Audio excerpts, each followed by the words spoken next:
Hello friends, तर आज बनवली होती पनीरची भुर्जी।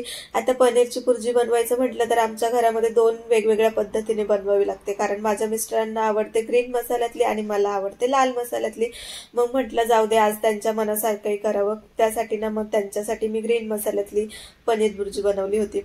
तर मी इथे तेलामध्ये छान फोडणी दिली आणि त्यानंतर ना मी इथे मसाल्यामध्ये हिरवी मिरची, अद्रक आणि लसूण त्याची पेस्ट करून घेतलेली ते परतून घेतलं। त्यानंतर कांदा, टोमॅटो छान असं परतून घ्यायचं। ही भुर्जी बनवायला ना खरं तर खूप सोपी आहे, म्हणजे याच्यासाठी जास्त काही मसाले वगैरे लागत नाही आणि म्हणजे कोणी किती कमी साहित्यामध्ये बनवली ना तरी पण ही भुर्जी चवीला छानच लागते, कारण पनीरचे पदार्थ बऱ्यापैकी टेस्टला छानच लागतात।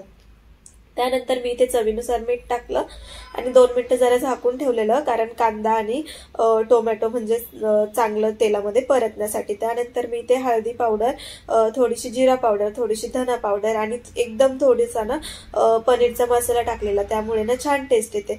त्यानंतर इथे पनीर पण ना आज खूप छान होतं, म्हणजे ते असं थोडंसं फोडताच त्याच्या लगेच असं छान असं म्हणजे फुटलं गेलं होतं। त्याच्यानंतर मी पनीर वगैरे टाकून छान मिक्स करून घेतलं आणि ते पाहू शकता, म्हणजे एकदम अगदी 1 ते 2 मिनिटांमध्ये आपली ही पनीरची भुर्जी ना एकदम साध्या पद्धतीने तयार होते।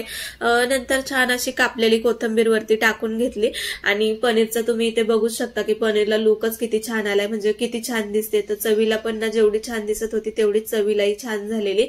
तर इथे त्यांची अशी ग्रीन मसाल्यामधली पनीर भुर्जी बनवून तयार होती।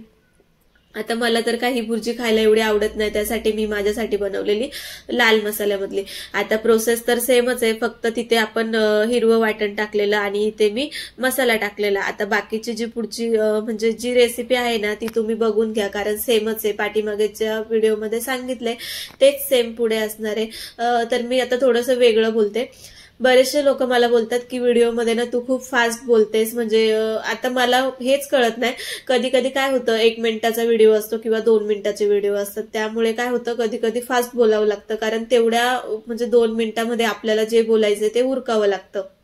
याच्यासाठी ना मी थोडंसं फास्ट बोलते आणि तसंही माझी आत्ताची सुरुवात आहे, त्यामुळे होत असेल। आणि जर तुम्हालाही म्हणजे हे वाटत असेल की मग खरंच खूप फास्ट बोलते व्हिडिओमध्ये, तर मला नक्की सांगा, मी थोडासा तरी म्हणजे स्लो बोलण्याचा प्रयत्न करेन। पण म्हणजे असंही होतं कधी कधी की व्हिडिओ म्हणजे जे चाललंय ना म्हणजे जी सिच्युएशन असते त्या सिच्युएशनलाच अनुसरून आपल्याला बोलावं लागतं, त्याच्यामुळे कधी कधी कसं स्लो बोलून चालत नाही, फास्टही बोलावं लागतं, कारण ती सिच्युएशन निघून गेली आणि त्याच्यानंतर आपण म्हणजे बोलत राहिलो तर म्हणजे समोरच्याला बघायला काही एवढा इंटरेस्ट वाटत नाही। सो मला कमेंट करून तुम्ही नक्की सांगा की मी बदल केला पाहिजे का। तर इथे माझी ना हिरव्या म्हणजे लाल मसाल्यातली भुर्जी पण तयार झालेली। खरं तर ना टेस्टला ग्रीन मसाल्यातलीच भुर्जी छान झाली होती, म्हणजे लाल मसाल्यापेक्षा।